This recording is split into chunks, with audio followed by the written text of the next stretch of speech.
who's as adamant about his or her position as I am about mine, whom you think is sharp. Seriously, we know that. And another thing, we heard him say that... Hey sports fans, this is Larry Elder. Welcome to another edition of And Another Thing. This is edition number 80, believe it or not. Go to my website, LarryElder.com, become an Eldorado, get a free copy of Michael and Me, and you will be able to be entertained because it's a documentary, feature-length documentary about the Second Amendment, and I confront Michael Moore, the director, and I ask him 3 times, Mr. Moore, how many times do Americans every single year use guns to defend themselves? And each time he said... You have to get the DVD to find out. Just go to LarryElder.com and fill out the form. Now to episode number 80 of And Another Thing. I want to talk about President Obama's response right now to what's going on in Iraq. I'm sure you've seen the videos. I'm sure you've seen the images. It is horrific what's going on. We left in Iraq, as you know, in 2011, and President Obama did not secure what's called a SOFA, a Status of Forces Agreement. That would have allowed us to stay. The SOFA that George W. Bush negotiated expired in 2011, and the assumption was that even though Obama came into office as being an anti-Iraq war guy, calling it a dumb war, even he would see the logic and the importance of leaving behind a residual force of maybe 10 to 20,000 people. I will remind you that when the war started, Joe Biden and Chuck Hagel, Biden is now the VP, Chuck Hagel is now the Secretary of Defense, wrote an op-ed piece.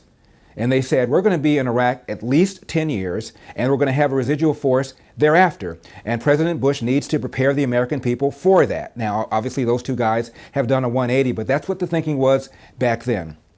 And all I want to do is address this. Right now, because of what's going on in Iraq, you're finding people like Nancy Pelosi saying this is all George W. Bush's fault.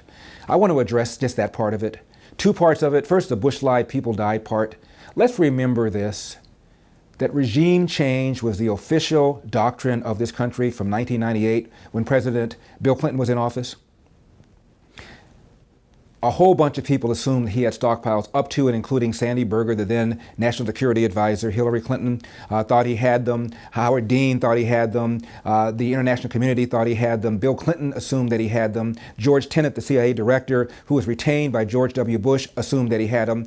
In short, virtually nobody felt anything other than the consensus that he had stockpiles of WMD and was just a short period of time away from getting his nuclear weapon. There is a guy named Kenneth Pollock. Kenneth Pollock was the Persian Gulf advisor for Bill Clinton, and he said that however you feel about the war, I was there, I was in a room one time, and somebody said, does anybody dissent from this view? Nobody did. We have 16 intelligence agencies, and all 16 of them said at the highest level of probability, there's no such thing as a 100% certainty, all 16 said at the highest level of probability, Saddam Hussein has these stockpiles. So we go in and the stockpiles are not there. Larry Elder believes the stockpiles were there, that during the 15-month run-up to the war, they were spirited out of Iraq and moved to Syria by plane and by truck, according to satellite surveillance by the Mossad, the Israeli equivalent of the CIA, and by somebody named General, something to the effect of, we're out of there, but I got to warn you, I warned these Iraqis, they're pushing us out too soon. Nobody said that, which is why you know they want it out. Now for your questions. Thank you, sir.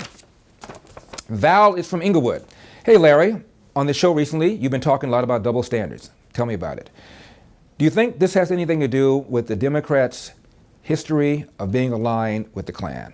Because the Democrats keep using racial words and getting a pass.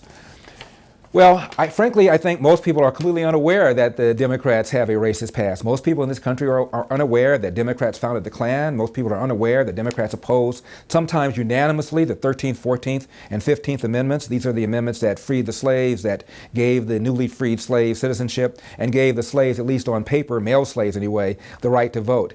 Democrats oppose that stuff, sometimes unanimously. It's the Republican Party that pushed for civil rights legislation. And as a percentage of the party, more Republicans voted for the passage of the Civil Rights Act in 1964 than did the Democrats.